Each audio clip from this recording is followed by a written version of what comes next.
এইখানে কিন্তু একটা অ্যাডাপ্টার আছে। তো এই যে অ্যাডাপ্টারের যে আউটপুটের যে লাইনটা আছে, এই লাইনটার থেকে যে লাল কালো তার আমরা বাইর করে নিয়েছি। তো এই লাল কালো তারের সঙ্গে যে কালো তারটা আছে, এই কালো তারের সঙ্গে বাল্ব, এই যে ডিসি বাল্ব নেবেন আপনারা। ডিসি বাল্ব কিন্তু 2-3 রকম হয়, তো এই একটা আছে, অন্যটা হোল্ডার সহ যেটা থাকে সেটাও আপনারা নিতে পারেন। এখান থেকে যে লাল তার, এই লাল তারটা ডিসি বাল্বের কিন্তু এখানে প্লাস মাইনাস নেই, তারপর আমরা বোঝার সুবিধার্থে এখান থেকে যে কালো তারটা, এই কালো তারটা অ্যাডাপ্টারের যে কালো তার, এই কালো তারের সঙ্গে আমরা যুক্ত করলাম।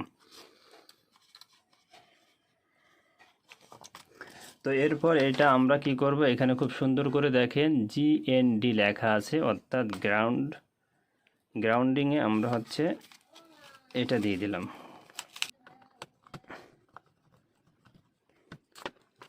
তো এরপরে আমরা অ্যাডাপ্টার যে লাল তার আছে, অ্যাডাপ্টারের লাল তারের সঙ্গে আরও একটা এরকম ছোট লাল তার নিয়ে এই দুইটা একসঙ্গে করে এই যে দেখেন +12V, অর্থাৎ ডান পাশ থেকে 2 নম্বর অপশানে আমরা এটা দিয়ে দেব।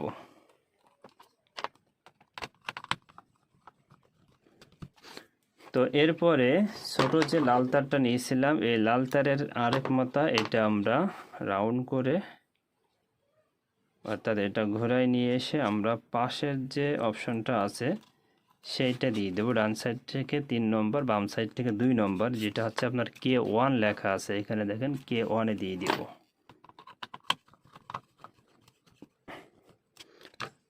তো এরপরে আমরা বাল্বের যে লাল তারটা আছে এটা হচ্ছে K0, একেবারে বাম মাথায় বাম পাশে যেটা, সেটাতেই দিয়ে দেব।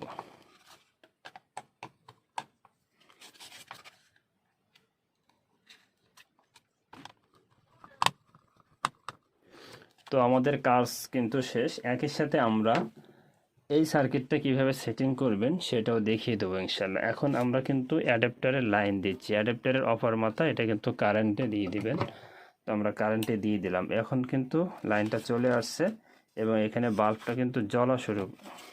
এখন আমরা সেটিংটা একটু দেখব। সেটিংয়ে হচ্ছে এখানে কিন্তু ডিফল্টভাবে 28 থেকে এটা আমরা 37.7 করে দেব।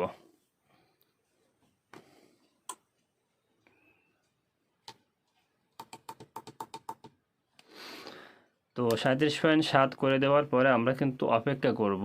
বাম পাশে যে সেট বটমটা আছে, সেট বটমটা চাপলেও সেট হয়ে যাবে, সেট বটমটা চাপলেও সেট হয়ে যাবে, কিন্তু এটা আবার রিসেট হয়ে যেতে পারে কারেন্ট চলে আসলে।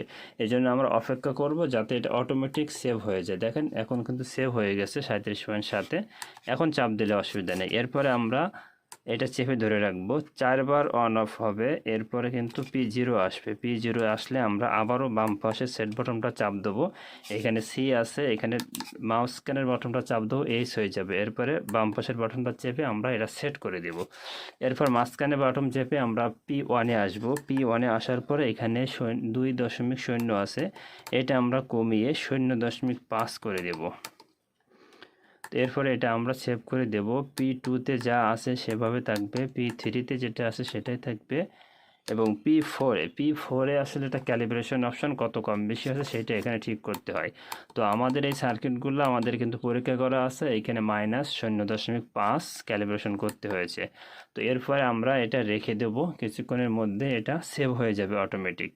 তো এই ভিডিওটা দেখার পরে আশা করি আপনাদের এই ধরনের সার্কিট গুলা সেটিং করতে কোনো অসুবিধা হবে না, এবং ডিসি বাল্ব কিভাবে সেট করি সেটা আপনারা ভালোভাবে বুঝতে পারছেন। এরপরে অনেকে প্রশ্ন করতে পারেন যে ভাই ফ্যান কিভাবে সেট করব। দুইটা অপশানে আসলে ফ্যান সেট করা যায়। একটা হচ্ছে আমি যেটা করি যে আমার বাল্বের সাথে ফ্যান বন্ধ হয়, সেক্ষেত্রে আপনারা বাল্বের যে লাল কালো আছে এর সঙ্গে লাল কালো, ফ্যানের লাল কালোটা জুড়ে দিলে হবে। আর যদি মনে করেন যে না 24 ঘন্টা আপনার ফ্যান হচ্ছে রানিং থাকবে, তাহলে এই যে অ্যাডাপ্টারের যে লাল কালো তার আছে এর সঙ্গে ফ্যানের লাল কালো তার জুড়ে দিলে 24 ঘন্টা ফ্যানটা চলতেই থাকবে। তো আশা করি ভিডিওটি মাধ্যমে আপনারা উপকৃত হবেন। তো আমি সাধারণত লাইক, শেয়ার, সাবস্ক্রাইব কথা খুব একটা বলি না। যদি ভালো লাগে তাহলে অবশ্যই আপনারা লাইক করতে পারেন, প্রয়োজনে শেয়ার করতে পারেন, আর যদি খুব ভালো লাগে সাবস্ক্রাইব করে আমাদের পাশে থাকতে পারেন।